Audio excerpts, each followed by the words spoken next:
நோன்பாளி ஹோட்டலுக்கு போனா எப்படி இருக்கும்? ஒரு நோன்பு நோற்றிருக்கக்கூடிய நபர் ஷரஈ காரணங்களினால் நோன்பு நோற்காத ஒரு நபருக்கு உணவு வாங்குவதற்காக ஹோட்டலுக்கு போறாரு. அங்க எல்லாமே சுட சுட இந்த நோன்பாளிக்கு பிடித்த எல்லா உணவு பதார்த்தங்களும் அங்க இருக்குது. இவருடைய கண்கள்ல படுது. இவர் என்ன செய்வாரு? சாப்பிட மாட்டார்.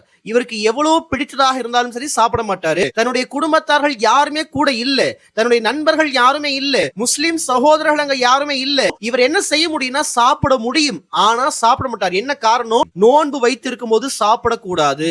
நோன்பாளி தாகித்திருக்க வேண்டுமே தவிர எதையும் குடிக்க கூடாது என்ற அடிப்படையில் அவர் என்ன செய்வாரு? ஹலாலான ஒரு விஷயமே கூட நோன்பின் மூலமாக ஹராம் ஆகிடுச்சு, எனவே நான் சாப்பிட மாட்டேன், நான் குடிக்க மாட்டேன்னு சொல்லி அல்லாஹுக்காக தவிர்த்திருப்பார் இல்லையா? இதே போலதான் பொய்யும், இதே போலதான் பாவங்கள் அத்தனையுமே, திருடுதலாக இருக்கட்டும், விபச்சாரமாக இருக்கட்டும், எந்த பாவமாக இருந்தாலும் சரி, நோன்புடைய காலத்துல மட்டுமல்ல, நோன்பு இல்லாத காலங்களிலும் அதெல்லாமே ஹராம் தான். எப்படி ஒரு நோன்பாளி ஹலாலான உணவுகள், ஹலாலான குடிபானங்களை விட்டும் தன்னை பாதுகாத்துக் கொள்றாரோ, அதே போலதான் ஒரு மூமின் தான் எங்க இருந்தாலும் சரி அல்லாஹ் தன்னை பார்த்து கொண்டிருக்கான்ற சிந்தனையோடு வருடத்துடைய எல்லா நாள்களையுமே எல்லா விதமான பாவத்தை விட்டும் தூரமாகி அல்லாஹ்வோடு இணைவதற்கான வழியை தேடிக்கொண்டே இருப்பாரு.